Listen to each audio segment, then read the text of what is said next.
or the tactic from his point of view could be used, but if you are being moral with an immoral person, it won't work. You have to, again, speak the language that they understand, and you'll be able to communicate. More questions, my friends? Yes, ma'am. What's the main difference between Sunni Islam and what we know to be Islam? I don't know how to say it. Well, I'm not an authority in that, but I will give you some of the knowledge that I know. Oh my goodness, what year? Oh, if I could have did that, I would be bad.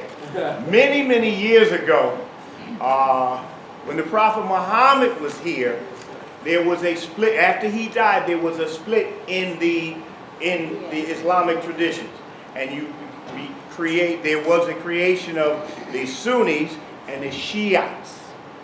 The Shiites who well, that's a different story, longer story. And they are, of course, waiting for the return. They believe that their prophet will return. So that is one difference, but there are dozens of differences now. The Nation of Islam was another difference, different than both of those traditions that we spoke of. The Nation of Islam, of course, said that Elijah Muhammad was a prophet. This is almost a heresy in Sunni and Shiite traditions, where they will say, whoa, Muhammad was the last prophet. And so they would have problems with this, among the different problems. They also do not believe that the white man was the devil. Neither of those traditions believe that the white man was the devil. This was I want to say new, a way of looking at it that the Nation of Islam had. I trust that I have taken a chance at your question. It's worth studying. It's worth studying the differences. We're seeing these differences play themselves out on today's scene, where you're looking at ISIS and Al-Qaeda and other groups that are representing different folk. Many of these are Sunni or Shiite and are not viewed almost as a heretic by other groups. But that's a different conversation, a worthy one, but a different one. I'll come back to you after that man right there. Yes, sir, yes, sir. Son. I like it. Was the nation more focused on who killed Malcolm X or what killed Malcolm X? Today's conversation? I'm sorry. Oh, the nation. Yeah, man, I've been trying to stay away from that question. That's what I was going to say.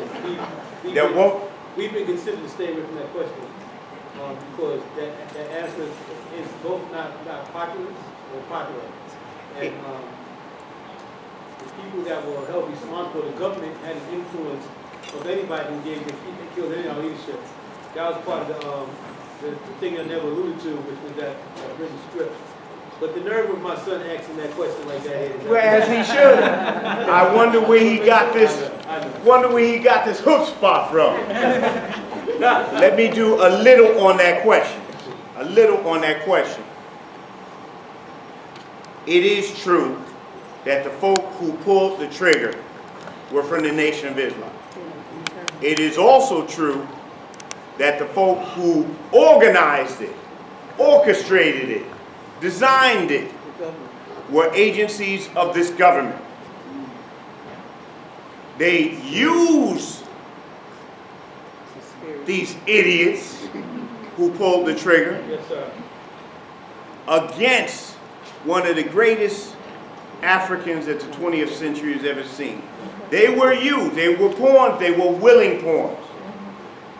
Everything that Malcolm said has been borne out, was the truth. However, we can argue why he said it and was that necessary at that time. Worthy questions. I saw this one and then that one. Before you said, let me just allude to that. just want my son, who's born in a Christian, to know that the war between the Shiites and the Shiite Muslims is very similar to the war Yes. between the Catholics and the Protestants. So just that has repeated through history. Yes. The similarity is great because what happened, all it was in 632 was actually the death of the Prophet Muhammad. Yes. So what happens is it's just something that assimilates. And that's why we all got to be careful that whatever kind of religion it is, those things simulate one another as though there's only but one God. We just go down different paths to get to him. I think, just what I think. Now, Senator, I just want to say that, Okay, thank you. now, in light of what's going on in this country and the world, but Ferguson, with Ferguson and with Eric Gardner that's going on in New York, how would Malcolm address what was going on and address the protesters, what's going on, where we are now? What do you think, how do you think that he would have addressed this? Well, first and foremost, Malcolm would be on the front line. He was never a rear view leader. He led from the front, especially after he was free, was no longer held down by the teaching. Malcolm would have gone a step further and he would have said, now what do we organize here? Malcolm was about the business of organization.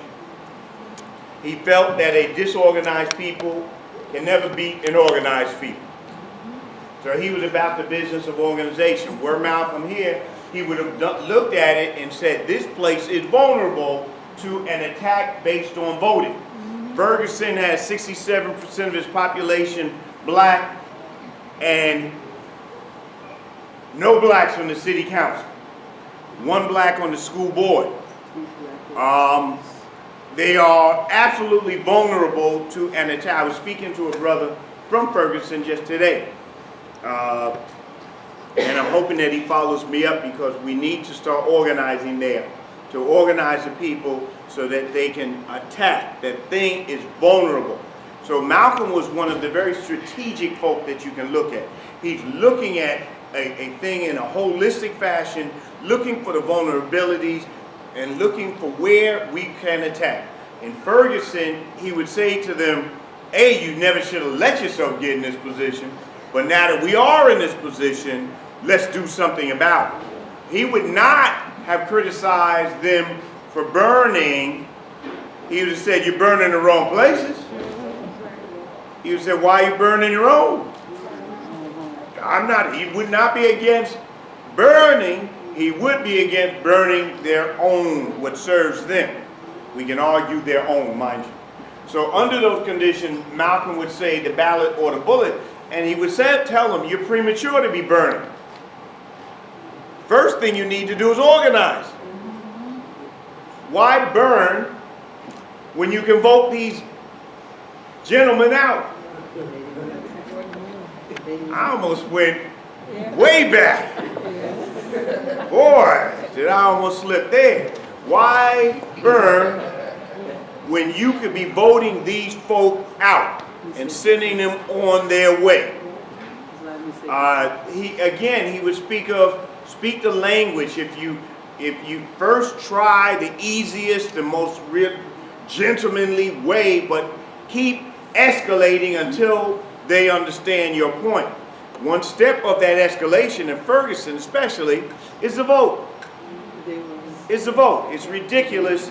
That condition up there is ridiculous, and it speaks of how bad we feel as a people that we have allowed ourselves even to get to that point. You had a question, bro.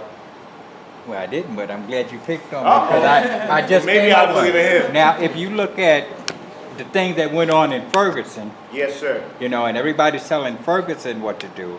But if we look at the things that's going on right here in New York City, Southeast it's Queens. not that much different because, and it's, for me, you know, we got the 60s where Malcolm lived and died. And they didn't have black politicians there. They had some, but Yeah, not no, very very few. few. That was because they didn't have the vote, so you definitely didn't have the right amount of black politicians. But we do today. So it's a different, you know, situation. But my concern is how do we take these things that he done back then and apply them to today? Because I see people where kids are being killed. I'm very Much passionate louder, about sir. this. Okay, kids are being killed. I'm very Okay. passionate about this because I Outside this got door. 2 boys I raised. You know, and they got targets on their back. Oh, yes. So we have to come up with something, because while people are catering to this police commissioner, he went down to our state legislators and recommended making resisting arrest a felony. We should be outraged about that. But I don't hear it. You see what I'm saying? I don't hear the anger as to what's going on today like it was in the 60s. Well, nothing is as it was, nor should it be. We must grow. Just as in the military, there's a saying, the enemy has a vote. The enemy has a vote. That means that they adapt. That they see what you do and they adapt. They adapted in the 60s and 70s, and we adapted slowly, and we paid for it. The enemy has a vote. Part of the problem that you speak of, sir, is that we have the vote, and either we don't use it or we throw it away. There's very little science in our voting. We're not voting for the best person. We're voting because we know this one or heard this one, or somebody else said they were good. Maybe they wear a nice tie or giggle at you and laugh. We're not wise. And an ignorant people will only have ignorant leaders. Your leadership is a reflection of you. You hear it all the time. Man, I ain't voting. Not voting is a vote. You voted for the status quo. They depend on you not voting. What they fear is an intelligent vote. Somebody who's organized, somebody who understands what's going on. They fear that with a passion. And they love when you come up and feel you. Man, you hear it all the time. Man, I ain't voting for nothing. They say it boldly. Ignorance taken as some type of fantastic thing. Man, I ain't voting for nothing. You just did, son. You voted to keep the situation the same. Find somebody worth voting for, but in order to do that, you have to not only be organized, you have to be educated. Now I'm going to ask you 4 questions, and I don't want the answer. I'm going to start up there because you got that nice smile.